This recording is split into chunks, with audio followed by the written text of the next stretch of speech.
mag-install ng bagong motor assembly ng electric fan. Dalawang klase ito. Isang bearing type at saka isang bushing type. Parehas lang naman yung ano dito, yung wiring dito, yung kulay. Kaya madali lang mag-install. Ngayon ipapakita ko muna sa inyo kasi parehas lang naman ang installment nito. Pag-install nito ay ito ang bearing type. Okay, ito. So ganito, pagpapalit niyan, panoorin din niyo, sana matuto kayo. Walang nagtuturo sa inyo ng step by step. Ito, papakita ko sa inyo. So ito sira. Papalitan natin, install natin ng bagong bearing type. Ito kasi bushing type pa. So, tanggalin muna natin yung kanyang LC. Mamaya ikakabit din natin yung LC na yan para makita ninyo ang pag-install. Ito, ang gawin natin, putulin na natin yung wire niya dito. Dito natin putulin. Tapos, tanggalin natin yung gearbox. Sa gearbox, meron kayong tatanggalin dito sa may baba. Para sa kanyang swing.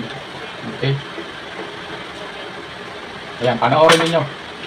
At siyempre, paki-follow o paki-subscribe, like at paki-share dito para maraming matuto.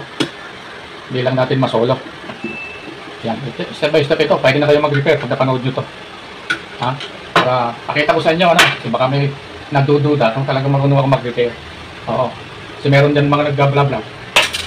Kunwari marunong, hindi naman. Yan. Oh. Tapos yan, mapatanggal na natin. Meron yan ditong screw para mahugot natin yung motor. Okay, yan. Hugot na natin.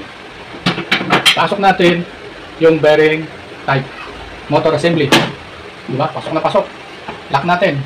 Yung screw. Para hindi mahugot. Oops. Mahugot pa. Yan. Yan. Yan, hindi mahugot. Yan. Tapos, gawin natin, maya na natin ilagay yung screw dito. Ang maganda dito, mayroon na siyang capacitor, mayroon na siyang gearbox. Okay. Yan. Kompleto na siya. Install mo na lang. Ganito ang pang-install. Pakita ko sa inyo. Siyempre, balatan natin.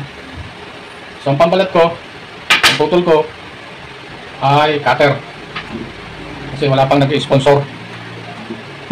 Wala nag-sponsor pa. Kaya, ito muna pakita natin cutter. Ayan. Kasi madali lang naman pag-cutter din. Bilis pa nga sa straighter.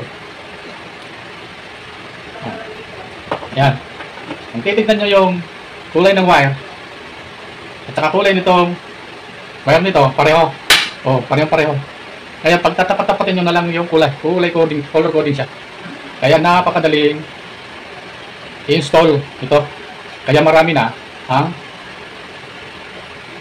gumagawa nito. Hindi na bumibili na lang sa online na bagong motor assembly.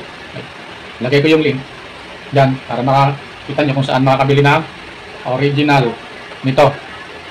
Original ng motor nito. Kasi may mga fake dyan at saka mayroon dyan hindi nideliver yung maayos yung ano ng mga nandoloko sa online. Kaya yung link na ilalagay ko dyan, subukan ninyo. Original. Ayan pare-pareho lang. Kung tatapat-tapatin lang yan, napakadali. Okay. Pinapakita ko na sa inyo. Hindi ko na pinagdadamot. Yung iba, manood kayo, hindi nyo maintindihan. Eto, pinakita ko sa inyo. Tapat-tapat lang.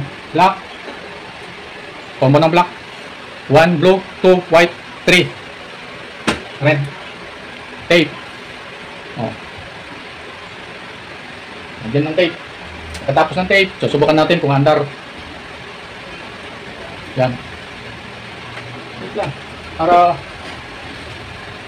kung gusto nyo diretso dun sa ilalim, suot nyo lang ito. Meron naman ako video na ganun, suot nyo lang ito dun sa ilalim, doon kayo maghinang. Sa ilalim, ganun din ang kulay doon kayo magdugtong. So ito naman, pinapakita ko lang sa inyo. Pwede naman dito, tapos ipasok nyo na lang. Pasok nyo na lang ito dito kung sa taloob. Pwede naman ipasok to dun sa taloob. So pinakita ko lang sa inyo. Ilagay muna natin to para makita natin yung swing niya mamaya. Okay. Pakin natin yung screw niya. Wala na ito. Maganda kasi ito, kompleto na Install mo na lang. Pag ikaw nagpapalit ng motor sa mga shop, singilin ka ng 400, 500. Ha? Ang papalitan lang ay yung stator. Kaya, kung tutuusin ay, mas maganda na itong ganito. Ngayon, may namin nitatanong, matibay din ba ito? Matibay yan, depende sa gamit. Okay? Ngayon, subukan na natin. Lagyan muna natin yung LC. para makita natin kung performance nitong bearing type. Ano ba mas maganda, bearing type o bushing type? Alias yan, kaya lang mahirap mag-repair nito. Yung bushing type, kailangan nyo pa ng folder dyan. Yung bearing type. Sa bushing type hindi na, mas mabilis mag-repair. Okay. Ayun, subukan natin kung andar yung install natin. Ito, pwede namang ipasok itong wire na to. Pinakita ko lang sa inyo paano ito wiring. Okay? Ayan na. Napakabilis, diba? Ano na? Diba? Okay na. Ano? So, ganun lang ang pag-install ng bagong motor assembly ng electric fan. Okay, sana natuto kayo.